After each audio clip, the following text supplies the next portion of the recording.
nós tínhamos um método que é muito propulsor, que era, digamos, olhar a vida, que a gente usa ver, que é olhar a vida. Como está a vida do povo? Essa era a pergunta. Então, nas reuniões das mulheres, por exemplo, nos clubes de mães, como está a vida das mulheres? E como está a vida das famílias? E como está a vida do povo? Então, as pessoas falavam.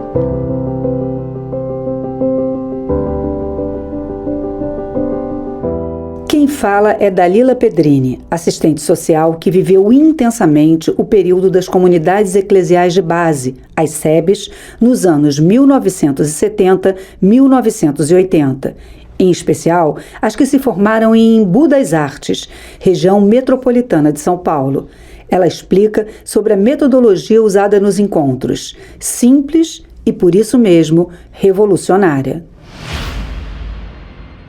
As comunidades eclesiais de base são o modo de a igreja ser e o modo de ser igreja, ou seja, a própria igreja na base.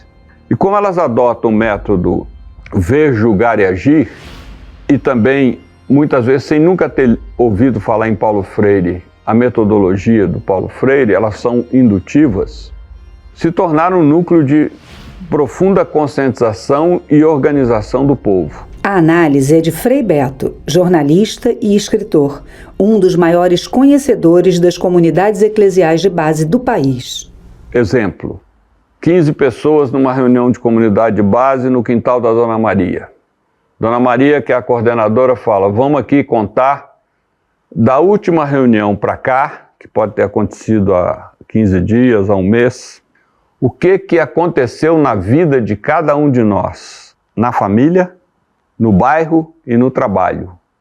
E na medida em que as pessoas iam relatando, elas mesmas constatavam como os problemas na família, no bairro e no trabalho eram comuns. Ah, meu filho agora está metido com droga.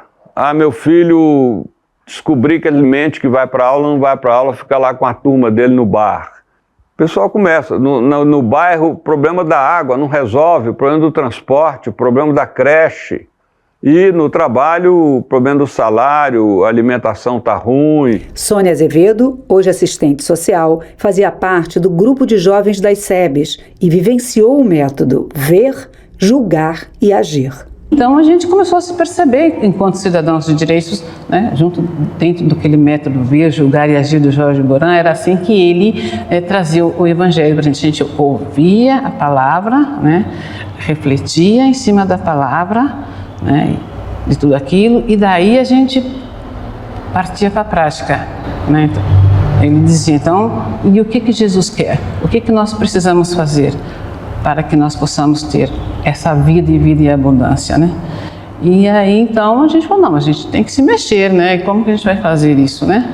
Aí, então, você tem o ver, julgar e agir. O ver é essa pergunta indutiva, que eu chamo de saca-rolha, né? Tirar das pessoas como é que está a vida delas. Aí você entra com o julgar. Diante disso, o que a gente deve fazer? O que a palavra de Deus tem a nos dizer sobre isso? Aí pega os textos bíblicos como motivação e aí vem o agir. Então, o que a gente vai fazer aqui?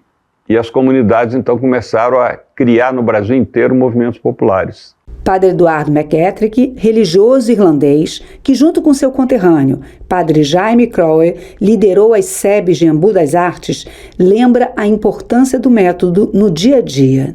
Nós sendo estrangeiros, outra maneira de ser igreja, outra cabeça, tinha que escutar muito, visitar, ouvir o povo, etc.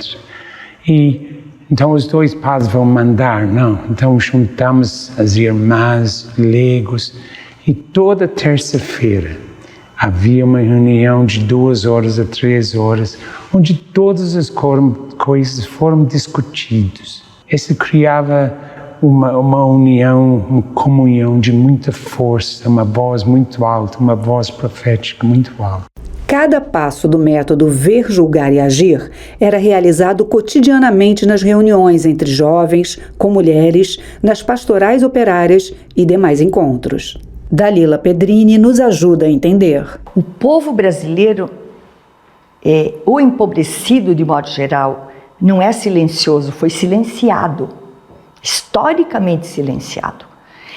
Quando esta população tem possibilidade de acessar o saber, eles têm o seu saber popular, mas um saber descoberto coletivamente, este povo começa a falar e a dizer da sua vida.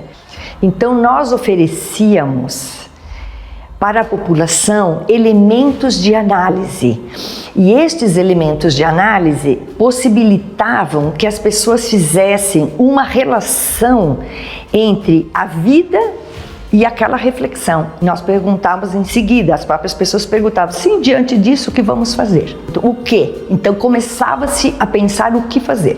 E o que fazer era um pensar coletivo. Era a comunidade inteira que ia ser envolvida. Este podcast faz parte do projeto Fé e Política, realizado com recursos oriundos de emendas parlamentares dos deputados federais Alencar Santana e Nilton Tato, por meio do Termo de Fomento número 94.2729/2023. Produção Criar Brasil. Realização Ministério da Cultura, Governo Federal.